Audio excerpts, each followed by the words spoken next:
क्या कहना चाहेंगे मंगेश यादव के जिस तरह से इनकाउंटर हुआ है, इस पे ताबड़तोड़ चल रही हैं, इस पे क्या कहना चाहेंगे? इस बिंदु पर मैं समाजवादी पार्टी का एक कार्यकर्ता हूं और हमारे पार्टी के राष्ट्रीय अध्यक्ष ने इस बिंदु पर अपने वक्तव्य देकर स्थिति को पूरी तरह से स्पष्ट कर दिया है और पूरे देश के लोगों ने सुन लिया है। परंतु हम लोग समाजवादी पार्टी के एक जिम्मेदार कार्यकर्ता हैं और नेता हैं, समाजसेवी हैं। यूपी के अंदर जो हो रहा है, जिस तरीके से हो रहा है, वो मैं समझता हूँ अपराध निश्चित रूप से रोका जाना चाहिए। अपराध रोकने की कार्रवाई तो अखिलेश यादव से बेहतर किसी ने नहीं किया। जिन्होंने अपराध को रोकने के लिए, गरीब लोगों को, कमज़ोर लोगों को बचाने के लिए उन्होंने 100 नंबर की गाड़ियां दिया, मरीजों को ले जाने के लिए तमाम व्यवस्थाएं की। 100 नंबर की गाड़ी अपराध रोकने के लिए की, त्वरित मौके पर पहुंचे पुलिस फोन करने के बाद। ये एक कार्रवाई है। इस सरकार ने ये कार्रवाई नहीं की, अपराध रोकने के लिए कोई काम नहीं किया। ये उसका दुरुपयोग कर रही है सरकार, दुरुपयोग कर रही है। जैसे मैं कह रहा हूं, जो उत्तर प्रदेश के अंदर जो अपराध की श्रेणी है, श्रेणी किस स्तर की है और व्यक्ति कौन है, जाति क्या है, इस आधार पर मूल्यांकन हो रहा है उत्तर प्रदेश के अंदर। ये बिल्कुल नहीं होना चाहिए। अपराधी की कोई जाति नहीं होती। किसी भी सरकार में अपराधी अपराधी है, चाहे वो किसी जात धर्म का हो। लेकिन वर्तमान समय में जो सरकार है, ये सीधे सीधे अपराध इस आधार पर देख रही है, उस चश्मे से देख रही है कि अपराधी किस जाति का है। और जाति देख करके दरोगा विवेचना करता है, जाति देख करके चार्जशीट लगाई जाती है, जाति देख करके अपराधी बचाया जा रहा है और जाति देख करके अपराधी का इनकाउंटर हो रहा है। मैं उत्तर प्रदेश के अंदर लगातार ये देखता हूं, इनकाउंटर उत्तर प्रदेश पुलिस करती है। एक बात बताइए मुझे नेताजी, आपने बोला है कि इनकाउंटर जाति विशेष देख करके, किसी अपराधी का जाति विशेष नहीं होता है, लेकिन चार्जशीट जो है पुलिस जो है इसको लगा रही है। आपको पता है कि उत्तर प्रदेश में योगी सरकार में सबसे अधिक किस जाति का इनकाउंटर हुआ है? सबसे ज्यादा इनकाउंटर अगर किसी का हुआ है तो ब्राह्मण का हुआ है। ब्राह्मण जातिवाद में कहां बटे? अब मैं बता रहा हूं कि ब्राह्मण का हुआ है। मैं समझ रहा हूं, आपको ये भी बता दूं कि उत्तर प्रदेश के अंदर ही ऐसे ऐसे अपराध हुए हैं। जैसे आपको एक घटना की याद दिला देता हूं। हाथरस में एक दलित बेटी के साथ रेप हुआ। रेप करने वाले कौन थे, किस जाति के थे? क्यों उत्तर प्रदेश सरकार 7 दिनों तक उसको मेडिकल नहीं करवाया? क्यों उसका पोस्ट मर जाने? आप जिस मंगेश यादव की बात कर रहे हैं, जाट समुदाय को देख करके किए हैं, आप मेरी बात समझ लीजिए। जिस समुदाय की बात कर रहे हैं आप, मंगेश यादव के ऊपर 7 केस थे, उसके ऊपर गैंगस्टर भी लगा हुआ था, 1 लाख का इनामी वो लड़का था। इसके देखते हुए इस पे क्या कहेंगे आप? मैं बता दे रहा हूं, मंगेश यादव के साथ और भी कोई अपराधी है। और भी कोई अपराधी है। उसकी क्या जाति है? उसको सरेंडर करवा दिया गया। उसको सरेंडर करवा करके जेल के अंदर कर दिया गया और मंगेश यादव को मार दिया गया। कोई बात नहीं, इनकाउंटर हो गया, कोई बात नहीं, अपराध किया था, सजा हो गए। परंतु घर से ले जाकर गिरफ्तार, जो सूचनाएं हम लोगों को मिल रही हैं कि पुलिस आई और घर से उठाई और बुला करके ले गई थाने पर पूछताछ करने के लिए। घर वालों को पुलिस ने कहा कि पूछताछ के लिए ले जा रहे हैं, पूछताछ करने के बाद हम आगे की कार्रवाई करेंगे और ले जाकर के इनकाउंटर कर दे। ये तरीका तो ठीक नहीं है उत्तर प्रदेश पुलिस का कि वो पकड़ करके और घर से ले जा। अपराधी को पुलिस ने गिरफ्तार कर लिया।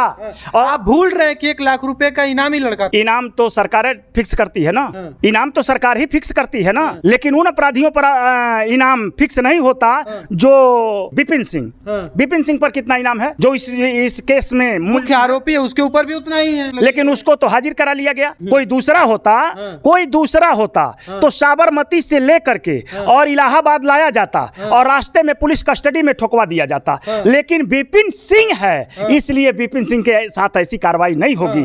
मंगेश के साथ हो सकती है, किसी दलित के साथ हो सकती है, किसी माइनॉरिटी के जवान के साथ हो सकती है, किसी ओबीसी के साथ हो सकती है। लेकिन ये लोग खुलेआम उत्तर प्रदेश के अंदर बचाए जा रहे हैं और जाति देखकर काउंटर हो रहा है, जाति देखकर के अपराध तय किया जा रहा है, जाति देखकर चार्जशीट लग रही है और जाति देखकर अपराधियों और रैपिस्टों को बचाया जा रहा है। रैपिस्टों की बचाया जा रहा है। यही बुलडोजर चल रहा है, धड़ल्ला चल रहा है। अभी यहीं पे आपके पकड़े गए हैं, वहां पे ये भी दिखाया जा रहा था जो एक मुस्लिम वर्ग के लोग थे। तो अयोध्या का केस है, अभी कहां बच रहा है कोई? सरकार में बुलडोजर पे बुलडोजर चल रहा है।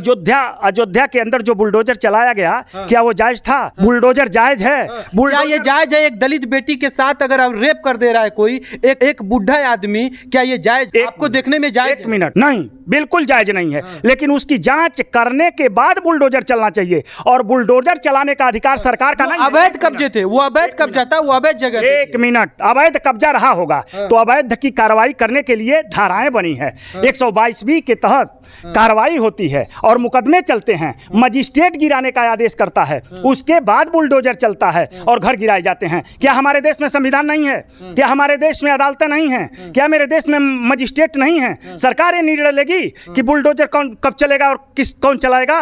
क्या पुलिस निर्णय लेगी कि बुलडोजर चलना चाहिए कि नहीं चलना चाहिए? ये पुलिस का काम नहीं है, ये काम अदालत का है। पहले मैं बता वहीं पे अखिलेश यादव जी ने अभी बोला है, कुछ समय पहले बोला है कि अगर हमारी सरकार 27 में बनती है तो हमारे बुलडोजर का रुख जो है गोरखपुर की तरफ हो गया। क्या एक जिला को टारगेट करना ये अखिलेश जी के लिए सही है? राष्ट्रीय अध्यक्ष जी ने जो कहा है, राष्ट्रीय अध्यक्ष जी ने जो कहा है बुलडोजर चलाने की बात, ये उनकी बात है, ये राष्ट्रीय अध्यक्ष जी की बात है। एक मिनट ध्यान दीजिए, ये राष्ट्रीय अध्यक्ष जी की बात है कि बुलडोजर चलेगा कि नहीं चलेगा, ये अलग की बात है।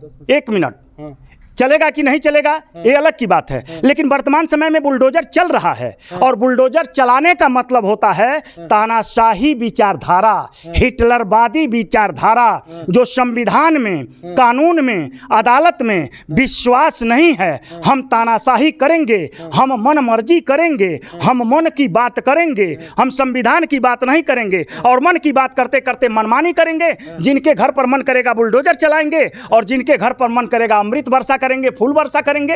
ये सरकार निर्णय नहीं ले सकती, ये निर्णय अदालत का है। आपने एक बात बोला है कि सबसे अधिक यहाँ पे ब्राह्मणों के ऊपर गोली चली है, मतलब कि इनकाउंटर हुआ है, फिर आपने दलित, पिछड़ा वर्ग, फिर से यादव, आपने घुसेड़ा, ये नहीं समझ में आया। हम बता रहे हैं, आपको समझ में आ जाएगा, मुझे कहने तो दीजिए। मैंने एक घटना को याद दिलाया आपको। घटना दूर मत जाइए, इस विषय पे हम लोग बात करते हैं। उसी विषय पर मैं भी बात कर रहा हूँ। हाथरस के लोगों को क्यों बचाया गया? उस किस जात के थे आप बताएं? उस हाथरस की दलित बेटी के साथ रेप करने वाले किस जात के थे? और उन्हें बचाने का सरकार उत्तर प्रदेश की, बचाने का काम उत्तर प्रदेश की सरकार ने क्यों किया?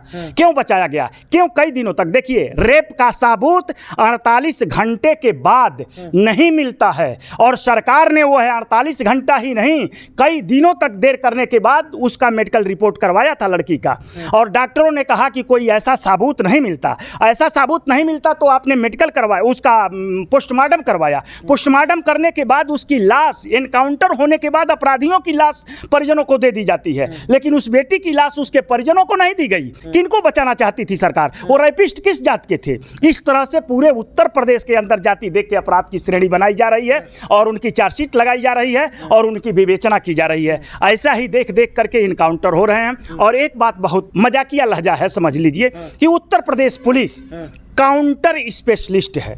और आप देखे होंगे कि जितने काउंटर यूपी में होते हैं, चाहे किसी भी सरकार में हो, हमारे पुलिस का जवान और अधिकारी घायल नहीं होता, छर्रे तक नहीं लगते। तो इसका विकास दुबे, जिस समय विकास दुबे ने हमला किया था उस समय कितने पुलिस वालों की हत्याएं हुई थी? कितने पुलिस वाले? पुलिस विकास दुबे के घर दबिश दी थी और विकास दुबे के लोगों ने उनके घर से फायर किया था। एक मिनट, और वहां पुलिस से मुठभेड़ हुई और पुलिस मारी गई थी, ये सत्य है। वो इनकाउंटर तो नहीं था, इनकाउंटर तो दूसरे तरीके से हुआ। क्या ये उनके घर पे हुआ था या पुलिस के जो थाना था वहां पे जाकर के हमला हुआ था? ये नहीं, थाने पर हमला नहीं हुआ था, पुलिस उनके घर दबिश डालने गई थी और वो हमला वहां हुआ था, थाने पर नहीं हुआ था।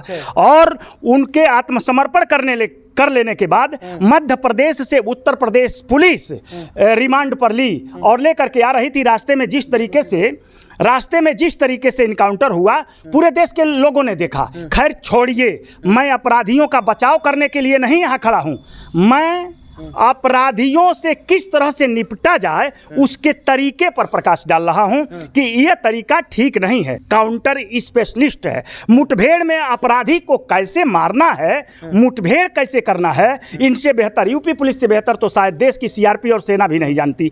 तो मैं समझता हूं कि उत्तर प्रदेश पुलिस एनकाउंटर करती है, मुठभेड़ करती है, एक छर्रे नहीं लगते हैं। इतनी स्पेशल फोर्स को हमारे देश के गृह मंत्री जी, माननीय मुख्यमंत्री जी से बात करें और इनको नक्सलाई बेल्टों में लगा दें उत्तर प्रदेश पुलिस को। इसलिए वहां सीआरपी का जवान मुठभेड़ में मार दिया जा रहा है। उसे अच्छी आतंकवादियों से मुठभेड़ करें, उत्तर प्रदेश पुलिस को छर्रे नहीं लगेंगे, हमारे सेना के जवान बच जाएंगे, मारे नहीं जाएंगे मुठभेड़ों में।